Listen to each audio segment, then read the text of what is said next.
Құрметті қоғамдық тыңдау қатысушылар, сәлеметсіздер ме? Өзімді таныстыруға рұқсат етіңіздер. Мен Жамбыл облысы Шу ауданы Тәскөл ауылдық округінің бас маманы Жендебай Индира Қанатбекқызымын. Қазақстан Республикасының экологиялық заңнамасына сәйкес Шу ауданы әкімдігінің тұрғын үй коммуналдық шаруашылық жолаушылар көлігі және автомобиль жолдары бөлімі коммуналдық мемлекеттік мекемесінің қатты тұрмыстық қалдықтар полигонына әсер етуге экология рұқсат алуға арналған құжаттар материалдар бойынша ашық жиналыс түрінде қоғамдық тыңдаулар өткізуде. Қоғамда ақпарат Магнолия облыстық газетіне және Жамбыл телеарнасына берілген хабарландырулар арқылы жеткізілді. Сондай-ақ хабарландыру тақталарында және Жамбыл облысының табиғи ресурстар және табиғат пайдалануды реттеу басқармасының интернет ресурсында орналастырылды. Қоғамдық тыңдауларға жергілікті атқарушы органдардың өкілдері мен мүдделі жұртшылық қатысуда. Қоғамдық тыңдауларды өткізу қағидаларының 22 тармағына сәйкес залда аудио және бейнежазба жүргізілуде. Қоғамдық тыңдаулардың хатшысын дауыс беру арқылы қарапайым көпшілік дауыспен сайланады. Хатшы ретінде келесі кандидатура ұсынылады: Казкромпромстрой ЖС басшысы Андикулов Алмаз Момынханұлы. Хатшыны сайлау нәтижелі қолдау үшін қарсы емес қол көтеріп қояды. Қарсы емес. Қарсы емессіздер ме? Қарсы емес. Рахмет. Қарсы емес болсаңыздар, мен өзім жаңа полигон бойынша қысқаша мәліметтер беріп өтейік. Шу ауданы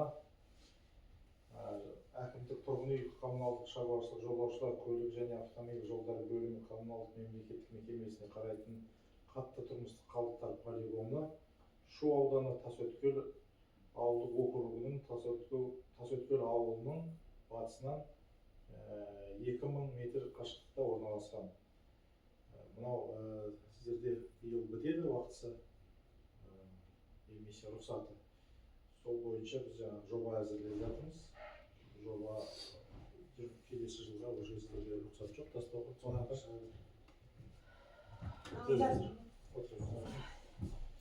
Сол проект сол бойынша жоба әзірлеп жатырмыз.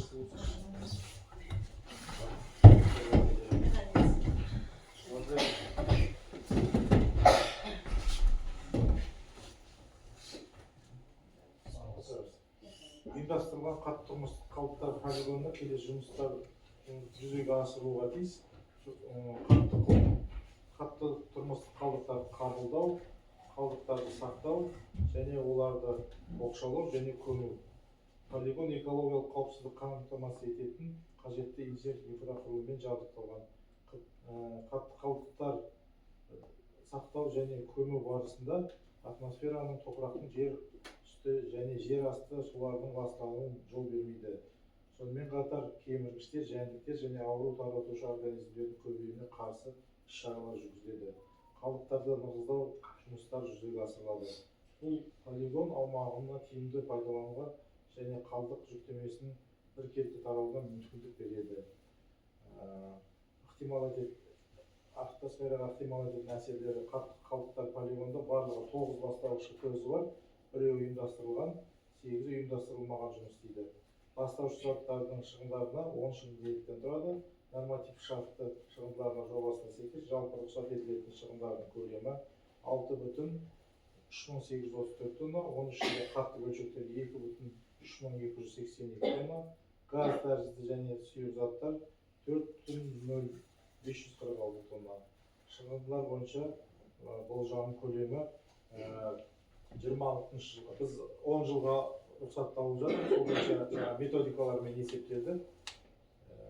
Экологияның бекітілген 26 жылға 6,3834 тонна, 27 жылға 6,5006, 28 жылға 6,6213, 29 жылға 6,7456, 30 жылға 6,8737, 31 жылға 7,0056, 32 жылға 7,1415, 33 жылға 7,2814, 34 жылға 7,4256, 35 жылға 7,5740 тоннаға есептелінді.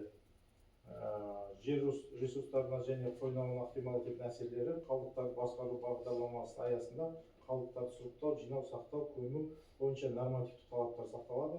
Полигон аумағында жер ресурстарын қорғау және жер қойнауын ластануын сақтау мақсатында экологиялық бақылау жүргізіледі. Қоршаған ортаны қорғау мақсатында іс-шаралар жоспары, қоршаған ортаға әсерді тұрақты мониторингілеу, аумақты абаттандыру, көгалдандыру, көшеттерді отырғызу және күтіп-баптау. Жабдықты және көлікті құралдарын жөндеу кезіндегі жанар-жағармайдың төгілуіне жол бермеу, экологиялық ағарту және насихаттау жұмыстары экологиялық басылымдарға жазылу.